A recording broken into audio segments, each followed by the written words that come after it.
from Luzon, Visayas at Mindanao, pati sa abroad at ibang bansa. Isang napakagandang hapon po sa inyong lahat mga ka-farmers, mga ka-viewers. So, good news no sa mga farmers sa hapong ito, lalo na sa ating mga viewers dyan. So mga ka-farmers, share ko lang po sa inyo ang ating pag-usapan po nito sa hapong ito ay patungkol po sa presyo. Bakit bigla ang parang gold ang presyo mga ka-farmers, bigla ang taas no. So ito ang ating talong na 13 months, mag 14 months na sa katapusan. Ito naman ang ating pipino, ito ang ating sitaw, pipino sitaw. So ngayon mga ka-farmers, yun po ang ating pag-usapan. So ang ating mga pananim mga ka-farmers, share ko lang po ito sa inyo. Ito po ay ano po, survivor no sa bagyo, yung bagyong Maymay or hangin habigat na nalalasa din. So yun po no mga ka-farmers. So napitasan natin to ngayon mga ka-farmers. So tuwang-tuwa tayo dahil napakaganda po ang mga presyo sa gulay ngayon. Kaya ngayon nasabi ko parang gold mga ka-farmers, kasi pag maganda lang ang ating talong 120 no. Ang ampalaya ganun din. Sa sitaw pag maganda mahal din 90 to 100. Sa pipino 40. Sa ano naman po kamatis mga ka-farmers, share ko lang po sa inyo, ang presyo po ay 80 no. So yun po mga ka-farmers, mga dahon laglagan kasi dahil sa araw-araw na pag-ulan, ayan nangalaglag mga ka-farmers. So kilang yun mga ka-farmers, yung mga bulaklak ang malaglag. So nag-uumpisa na po itong namumunga ang ating sitaw. So yun po ang ating pinipitasan ngayon no mga ka-farmers. So parami na to sa susunod na mga araw ang ating sitaw, kasi marami ng mga maliliit na mga bunga. So variety ng ating sitaw, ito po ay Galante Todo. Ang ating namang pipino, meron tayong Jackson at meron tayong ano po Migasi no. So yun po mga ka-farmers, maraming nagtatanong sa atin, sir, buti nga sa inyo mahina lang ang hangin, hindi bumagsak ang ano mo pananim mo. Sabi ko malakas ka-farmers. So dahil ang ating gamit mga ka-farmers ay mga kawayang buo no. Yan, buo yan, mga kawayang buo. And then tie wire ang ating gamit mga ka-farmers. Yun siguro hindi bumagsak, kasi ang iba din mga ka-farmers ang gamit nila yung kalbang, kasing laki lang ng ganyan lang kalaki mga ka-farmers no, ang bilog. Tapos ang gamit nila yung black twine na tree fly, kaya bumagsak at hindi ano, kasi kulang sa tibay. Pero ang atin mga ka-farmers, ang ginagamit natin ay ito, yung poste pa lang mga ka-farmers, hindi na tayo mabibitin kasi buong buo na kawayan no. And then tie wire na number 14. Kahit mabigat man ang bunga sa pipino, katulad ng ating nakikita dito, yan mabigat yan ang pipino mga ka-farmers no, pero nakapag-survive pa din. Marami pang mga maliit na bunga natin mapapansin at makikita, nakapag-survive pa din sa gitna, may sitaw pa. Yan, marami ng mga sitang maliliit. So pinipitasan natin to kanina mga ka-farmers, ang ating sitaw. So nakatakatawang tingnan ang ating sitaw kahit binagyo, o ang ating pipino kahit binagyo, ayan nanatili pa rin nakatayong maganda mga ka-farmers, sa awa ng Diyos no. So kahapon mga ka-farmers, nakapagpitas tayo ng ampalaya. Ang lahat na pipitas nating ampalaya sa kabilang area ay 1560. Dito sa isang area ay konti lang no, nasa 200 lang. So nasa mga 18 lang ata ang ating napipitas mga ka-farmers. So sa nakarang harvest 2000 ata 80 kilos ang ating na-harvest na ampalaya. So ngayon bumaba ng konti no, dahil sa araw-araw na pag ulan mga ka-farmers, binabaan natin ang ating interval sa pag-harvest, kasi pag aabutin natin ng 3 or 4 na araw, maraming mamumutok. So pag mamumutok mga ka-farmers, mura na lang, di ba? So yun po mga ka-farmers, ginagawa na lang natin na 3 days. So nag-harvest ta ngayon bilang 2 araw. Halimbawa ano ta ngayon, araw ng Merkulis. So Huwebes at Biyernes walang pitas, pagka Sabado pitas. So ganyan mga ka-farmers no. So ganyan ang ating interval.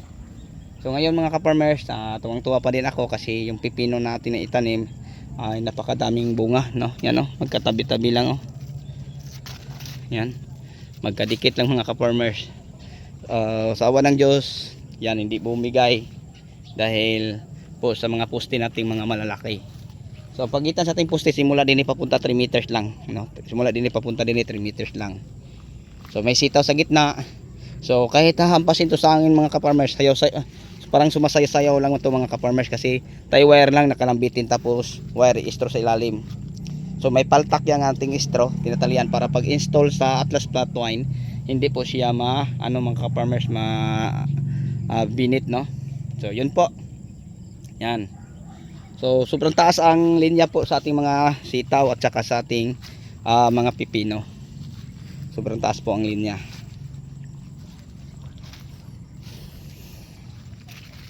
Yan, alam niyo mga ka-farmers, mag 18 days na ang ulan sa araw na yon. So kawawa ang ating mga pananim kasi ang ibang hindi nakapag-survive tulad dito, dilaw na. Kasi palagi itong po sa tubig.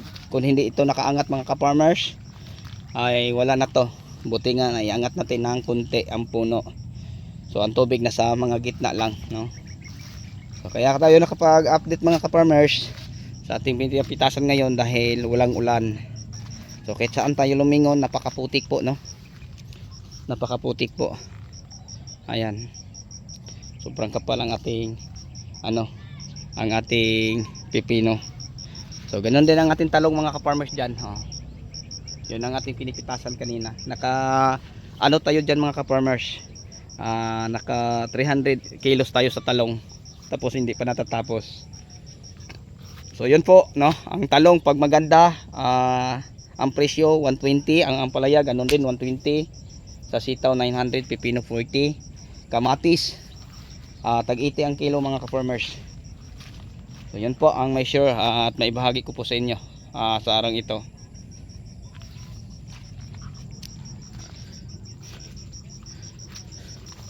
So dito mga ka-farmers, marami tayong mga tanim, talong, may pipino, may sitaw. Yan ang ating pipino, sobrang kapal po. At saka ang ating sitaw mga ka-farmers. So dito may sitaw pa tayo, no? Talong, pipino, sitaw, ampalaya, papaya. Then may kalamansi pa tayo mga ka-farmers. Ang kalamansi ang bumaba mga ka-farmers, 50 na lang po, no? 50 na lang po. So ito ang ating talong mga ka-farmers, lagpas tao. Sa tangkad nito mga ka-farmers, lagpas tao. And then ayan, bumagsak pa sa hangin. Hindi pa namin natatalian uli. Yan. Ganyan po siya ang ating taniman ng talong. At ito naman ang ating pipino, sitaw. At saka doon mga ka-farmers banda, doon nakatanim ang ating papaya at saka ampalaya. So paldo tayo pag halimbawa ay meron tayong mga tanim na survivor sa bagyo. So ito ang ating mga tanim sa ating farm 1. So abangan nyo bukas mga ka-farmers at saka sa susunod na mga araw, kasi 2 araw naman po tayo doon sa ating farm 2. Sa farm 1 kahapon umuwi lang ako sa dito na naman.